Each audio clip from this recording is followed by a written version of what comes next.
Hello friends, welcome back to the channel knowledge by G. कैसे हैं आप सभी लोग? आप सभी का स्वागत करता हूं अपने चैनल पर। आज हम इस वीडियो में कंटिन्यू करने वाले हैं अपने इम्पोर्टेंट क्वेश्चंस को जो हम डेली प्रैक्टिस कर रहे हैं। कुछ ऐसे क्वेश्चंस जो आपके AIB 18 में पूछे जा सकते हैं, जो आपके जुडिशरी पर्पस के लिए, APO पर्पस के लिए काफ़ी इम्पोर्टेंट होने वाले हैं। तो ये जो मैं वीडियोस बना रहा हूँ, ये यहाँ पर AIB 18 तक सीमित नहीं है। इस तरीके के क्वेश्चन जो है AIB 18 में भी पूछे जा सकते हैं, और ये आपके आने वाले एग्जाम, जैसे आप APO या जुडिशरी की तैयारी कर रहे हैं, वहां पर भी काफ़ी हेल्पफुल होंगे। क्योंकि प्रैक्टिस ही हमें जो है संपूर्ण बनाती है किसी भी कार्य को करने में। ये तो आपने सुना ही होगा। तो स्टार्ट करते हैं। सबसे पहला क्वेश्चन क्या कह रहा है? सबसे पहला एक इम्पोर्टेंट मैक्सिम है। ये क्या कह रही है, इसको पढ़ते हैं। Res ipsa loquitur principle is given under which section of the Indian evidence act? Section 102, 103, 105, 106। बात करें, ये एक लैटिन मैक्सिम है, लेस इप्सो लैक्वेटर। अब इससे यहाँ पर तीन क्वेश्चन बन गए। सबसे पहले तो आपको इसका मतलब पता होना चाहिए। दूसरी चीज, आपको पता चल गया ये जो मैक्सिम है, ये जो प्रिंसिपल है, ये इंडियन एविडेंस एक्ट के अंदर है। अगर आपसे कोई पूछे कि ये एग्जैक्टली कहाँ पर दिया गया है, क्या ये इंडियन एविडेंस एक्ट में डिफाइन है या ये IPC में डिफाइन है, अब आपको नहीं पता होगा तो आप सोचते रह जाएंगे और यहाँ पर आप नहीं बता पाएंगे। अब आपने यहाँ पर ये क्वेश्चन पढ़ा, इससे आपको पता चल गया। अब बात करें, ये इंडियन एविडेंस एक्ट के किस सेक्शन में डिफाइन है, तो इसे डिफाइन किया गया है सेक्शन नंबर 106 के अंदर। इसी तरीके से एक और क्वेश्चन बन जाता है, इसका मतलब क्या है? तो मतलब क्या है, इसको हम यहाँ पर एक सेपरेट क्वेश्चन लेकर आए हैं ताकि आपको पता रहे कि इसका एग्जैक्टली क्या मतलब है। तो res ipsa loquitur principle means in which of the following option? First option क्या कह रहा है? फर्स्ट ऑप्शन कह रहा है there is a right, there is remedy. Second option कह रहा है थिंग्स स्पीक इटसेल्फ या फॉर इटसेल्फ। थर्ड ऑप्शन कह रहा है there is no offence without guilty mind. Fourth option कह रहा है कि इन सभी ऑप्शंस में से तो कुछ है ही नहीं। तो यहाँ पर आपको पता है इसका मतलब? अगर नहीं पता है तो हम बताते हैं। रेस इप्सो लैक्वेटर यानी कि चीजें खुद बोलती हैं, things speak itself. Suppose that एक एग्जांपल हम ले लेते हैं, यानी कि आप आपको लग रहा है कोई एक्सीडेंट हो जाता है, आपने उसे देखा है और आप देख रहे हैं कि इतनी बुरी तरह चोट लगी है कि अब तो ये बचेगा ही नहीं। तो अब आपको देखने से ही पता चल रहा है कि यहाँ पर ऑफेंस हुआ है। देखने से ही पता चल रहा है इसकी मृत्यु हो सकती है, 100% श्योरिटी है। तो ऐसे में यानी कि चीजें खुद ही बता दे, आपने देखने से ही पता चले हाँ भाई ऐसा तो हुआ ही होगा, तो वही ये मैक्सिम जो है इस बारे में बात करती है। बात करते हैं अगले क्वेश्चन के बारे में। Which landmark judgment related to the medical negligence? Recently medical negligence पर एक इम्पोर्टेंट जो है वाकया हुआ था, जिसमें कि एक रिटायर्ड जो थे, रिटायर्ड नहीं, एक जो थे आर्मी से रिलेटेड थे, जिन्होंने अपना इलाज करवाने के लिए जो है वो डॉक्टर साहब के पास गए, हॉस्पिटल में गए, और ऐसे में उनके साथ क्या हुआ, एक ऐसी दुर्घटना हो गई जिससे कि वो HIV पॉजिटिव हो गए। और ये जो नेग्लिजेंस थी, ये मेडिकल ही नेग्लिजेंस कही गई। मेडिकल नेग्लिजेंस जो होने के बाद रिस्पॉन्सिबिलिटी आ गई किस पर? हॉस्पिटल पर, डॉक्टर्स पर। तो ऐसे में उन्होंने कंपनसेशन भी दिया था, 1.5 करोड़ रुपए, शायद 1.5 करोड़ का उन्होंने कंपनसेशन भी दिया था जिसको HIV हो गया था। अब बात करें यहाँ पर क्वेश्चन क्या बन जाता है। सबसे पहला क्वेश्चन तो नेग्लिजेंस टर्म पर बन जाता है कि नेग्लिजेंस टर्म को एक्चुअली में डिफाइन कहाँ पर किया गया है, मेडिकल नेग्लिजेंसी क्या होती है, अब कौन सा इंपॉर्टेंट केस है। तो इससे पहले, आगे बढ़ने से पहले हम समझते हैं इस क्वेश्चन का सही जवाब क्या है। तो सेकंड जो वो केस है, इसका सही जवाब है Jacob Mathew versus state of Punjab का। बात करें नेग्लिजेंस को, तो इसे IPC में डिफाइन किया गया है। IPC में किस सेक्शन में डिफाइन किया है, ये भी आपका एक क्वेश्चन हो गया। यानी कि क्वेश्चन से ही क्वेश्चन बन जाते हैं, इसलिए क्वेश्चंस की तो बहुत ही ज़्यादा ब्रॉड यहाँ पर स्थिति है। कुछ भी क्वेश्चन यहाँ पर आपसे जो है रिलेट किया जा सकता है, लेकिन जो रिसेंटली चल रहे हैं उससे पूछ लिए जाएंगे, जो इम्पोर्टेंट क्वेश्चन हैं उनको पूछ लिया जाएगा, जो आपके प्रैक्टिस में भी काम आने हैं, जो आप आगे कहीं पर भी जॉब करोगे वहां पर भी काम आने हैं। एआईबी का पर्पस आपको प्रैक्टिस के लिए ही है कि आप प्रैक्टिस अच्छे से कर सके, आपको चीजें पता हो। तो यहाँ पर कौन सा इसका सेक्शन है, section number 304A। Suppose that इसका एग्जांपल ले लेते हैं हम एक, ताकि आप इस चीज को बिल्कुल भी ना भूलें।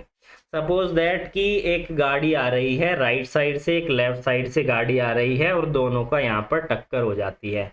अब यहाँ पर टक्कर होने के बाद ये पता चलता है ए गाड़ी जो राइट साइड से आ रही थी उसकी नेग्लिजेंस थी, जिस कारण से बी साइड से आ रही गाड़ी के अंदर जो व्यक्ति था उसकी मृत्यु हो जाती है। तो अब यहाँ पे जो राइट साइड से व्यक्ति आ रहा था उस पर 304A लगेगी, क्योंकि उसकी नेग्लिजेंस थी जिसके कारण उसकी दूसरे व्यक्ति की मृत्यु हो गई जो दूसरी राइट साइड से आ रहा था। इसी तरीके से एक और एग्जांपल ले लेते हैं। सपोज दैट आपने अपना घर बनवाने के लिए किसी को दिया मतलब कि यहाँ पर ठेकेदार को दिया या मिस्त्री को आपने बुलाया एक कमरा ही बनवाने के लिए, और उस कमरा बनवाते समय उसको नेग्लिजेंस यानी कि वो भले ही अपनी लापरवाही से गिरा हो, लेकिन सेक्शन 304 आपको देखने को मिलती है कि यहाँ पर नेग्लिजेंस बना दी जाती है मकान मालिक की कि उसकी नेग्लिजेंसी से गिरा है। पुलिस वाले तुरंत आते हैं और फटाफट से जो है इस धारा के अंदर केस बना के आपको यहाँ पर अंदर करने की कोशिश की जाती है। तो ये एक इम्पोर्टेंट सेक्शन है, इसको आप याद रखिएगा। 304A काफ़ी इम्पोर्टेंट है। ये आपको नॉर्मली भी समाज में आप जैसे कि प्रैक्टिस इस तरीके करवाते हैं, आप ड्राइव कर रहे हैं, घर बनवा रहे हैं, तो ऐसे में ये सेक्शन इम्पोर्टेंट हो जाती है। अगर आप कमेंट करेंगे तो मैं इस पर सेपरेटली वीडियो भी बनाऊंगा और आपके लिए लेकर भी आऊँगा इम्पोर्टेंट केस लॉस और क्या एग्जैक्टली रिजल्ट होता है, कैसे इस सेक्शन से बचा जा सकता है, हर एक स्टेप को समझाऊंगा। बात करें अगले क्वेश्चन के बारे में, women reservation bill was pass by which majority. यानी कि अभी रिसेंटली आप सभी को पता है वुमेन रिजर्वेशन बिल पास किया गया है, जिसमें कि 33% जो है वोट जो है वो सीट जो है रिजर्व की गई है वुमेन के लिए। अब ये जो रिजर्वेशन बिल पास किया गया था ये कितनी मेजोरिटी से पास किया गया था, जिसे कि 3 पार्ट में कैटेगरी डिवाइड किया गया है, सिंपल, एब्सोल्यूट एंड स्पेशल। बात करें सिंपल की तो इसको भी मैंने यहाँ स्पेसिफिकली बता दिया है ताकि आपको यहीं से चीज़ें क्लियर हो जाए, आपको कहीं और जाने की जरूरत ना पड़े। सिंपल मेजोरिटी यानी कि 50+, यानी कि हाफ से ज़्यादा मेजोरिटी अगर आपको मिल जाती है तो सिंपल मेजोरिटी है। 2/3 मेजोरिटी आपको मिल जाती है तो आप एब्सोल्यूट मेजोरिटी है। 2/3+ यानी कि हाफ स्टेट की कंसेंट आपको मिल जाती है तो स्पेशल मेजोरिटी। तो यहाँ पर रिसेंटली जो वुमेन रिजर्वेशन बिल पास किया गया था उसमें एब्सोल्यूट मेजोरिटी जो है मिली थी, तो इसका जो सेकंड ऑप्शन है बिल्कुल सही जवाब है।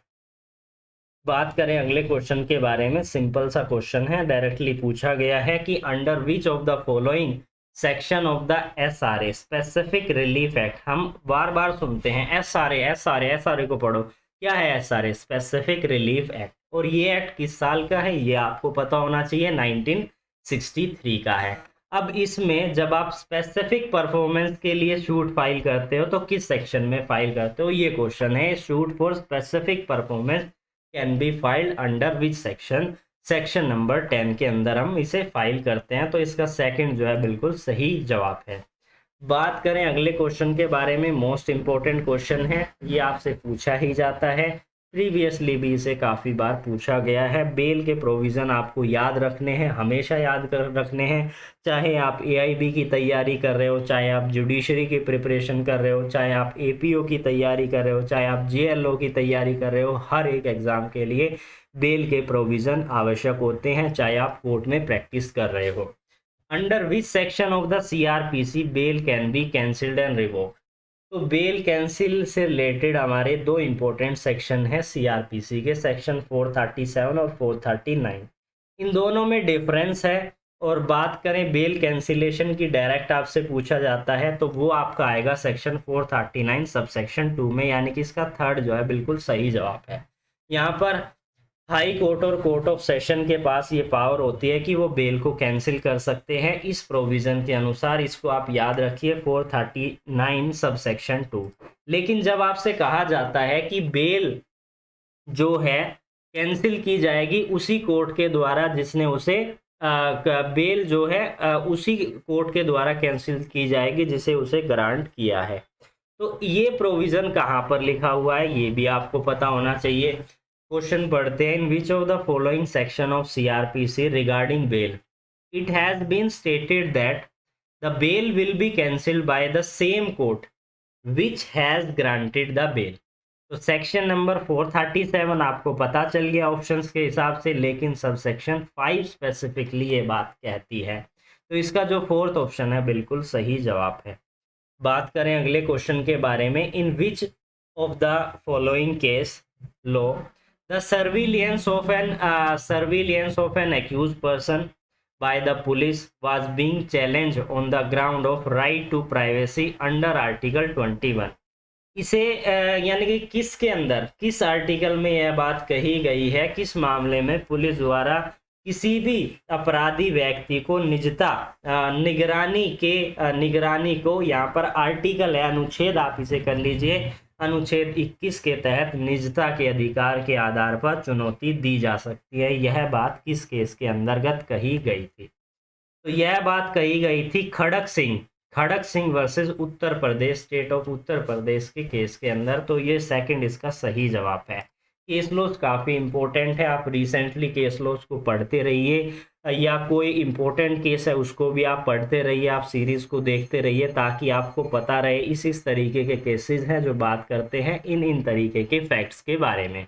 बात करें अगले क्वेश्चन के बारे में, काफ़ी इंपॉर्टेंट है, इंडियन एविडेंस एक्ट के अंदर एक मोस्ट इम्पोर्टेंट सेक्शन है, और एक ये प्ली ली जाती है हमेशा डिफेंस के अंदर, यानी कि in which of the following section of the Indian evidence act 1872, आपको ये साल पता होना चाहिए, इंडियन एविडेंस एक्ट कौन से साल का एक्ट है, 1872 का। कौन सा सेक्शन है जो बात करता है प्ली ऑफ एलिबी के बारे में? प्ली ऑफ एलिबी काफ़ी इंपॉर्टेंट टर्म है, इसको भी समझेंगे अभी। पहले बात करते हैं किस सेक्शन में हम प्ली ऑफ एलिबी लेते हैं। तो सेक्शन नंबर 11, यानी कि इसका सेकंड ऑप्शन बिल्कुल सही है। प्ली ऑफ एलिबी का मतलब होता है, सपोज दैट आज जो है द्वारका सेक्टर 10 में ऑफेंस कमिट हुआ है, और आप भी वहीं रहते हैं, आस पड़ोस में रहते हैं, और जिस दिन ऑफेंस हुआ उससे पहले दिन आपको देखा गया था एक्यूज के साथ।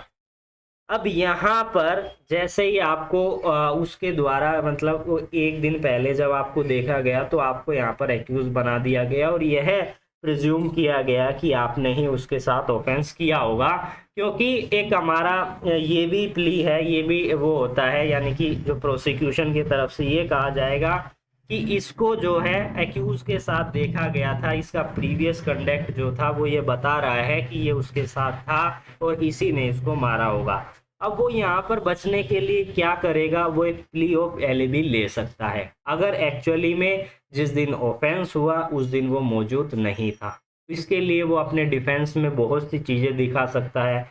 सपोज दैट वो कहीं पर गया था, उसने कहीं पर खाना खाया था, ट्रेन की टिकट, बस की टिकट, एरोप्लेन की टिकट, ये सारी चीज़ें जो कि उसके प्ली ऑफ एलिबी को स्टैब्लिश करने में हेल्प करता है। तो आप समझ गए होंगे what is the meaning of the plea of alibi. बात करें अगले क्वेश्चन के बारे में, ये हमारा इस वीडियो का लास्ट क्वेश्चन है, ताकि आपको जो है चीज़ें तो समझ आ ही रही होंगी। आई सपोज दैट एक ही बार में अगर आपने वीडियो देखी है तो एक ही बार में आप सभी कंसेप्ट को समझ गए होंगे। अगर नहीं समझे हैं तो एक बार और रिपीट कर लीजिएगा। बात करें अगले क्वेश्चन के बारे में, विच of the following section talk about this statement when fact not otherwise relevant become relevant. अब जो नॉर्मल स्टूडेंट है या कैंडिडेट है जिसकी अच्छी खासी प्रिपरेशन नहीं है, वो इस तरीके के क्वेश्चन में कंफ्यूज हो जाता है। लेकिन ये सीधा सीधा क्वेश्चन पूछा गया है, लेकिन घुमा के पूछा गया है। ऐसा क्यों? सीधा सीधा क्वेश्चन का मतलब ये एक स्टेटमेंट है, और जो कि आपको सेक्शन में एज इट इज देखने को मिलेगी, और जब तक आपको इसका मतलब नहीं पता होगा तब तक आप बता ही नहीं पाएंगे। इस स्टेटमेंट को अलग तरीके से भी पूछा जा सकता है, वो भी मैं आपको बताऊंगा। पहले बात करते हैं किस सेक्शन में दिया गया है। तो सेक्शन नंबर 11 में। अब जैसे ही मैंने आपको बताया सेक्शन नंबर 11 में, अब आपको पता चल गया सेक्शन नंबर 11 तो अभी हमने प्रीवियस क्वेश्चन देखा था, वो तो बात करता है प्ली ऑफ एलिबी के बारे में। तो ये वही तो बता रहा है, क्या कह रहा है, when fact not otherwise relevant become relevant. यानी कि जब हम इंडियन एविडेंस एक्ट को पढ़ते हैं तो हमें पता है कि सेक्शन नंबर 6 से लेकर सेक्शन नंबर 55 तक के जो प्रोविज़न हैं जो वहाँ पर बात करते हैं इसके बारे में जो जो जो कि लीगली रिलीवेंट है। अब जो लीगली रिलीवेंट हैं और लेकिन जो चीज़ रिलीवेंट नहीं है वो भी रिलीवेंट होती है, तो वो कन्वर्ट हो जाएंगी सेक्शन 11 में अगर वो नहीं आती। क्योंकि हमने रेलिवेंसी की अगर हम बात करें तो रेलिवेंसी दो तरीके की होती है, लॉजिकल और रिलीवेंट। लॉजिकल तो बहुत सारी चीज़ हो सकती है, लेकिन रिलीवेंट वही होंगी जो कोर्ट में एडमिसेबल होंगी। तो यानी कि लॉजिकल बहुत बड़ी टर्म है, उसके अंदर एक छोटी सी टर्म आती है लीगली रिलीवेंट। तो ये आपका जो लास्ट क्वेश्चन था। आई होप आपको ये वीडियो काफ़ी इंफॉर्मेटिव लगी होगी। एक ही वीडियो में आप जो है इंफॉर्मेशन ले पाए होंगे। फिर मिलेंगे, तब तक के लिए जुड़े रहिए अमित कुमार नॉलेज बाई जी के साथ।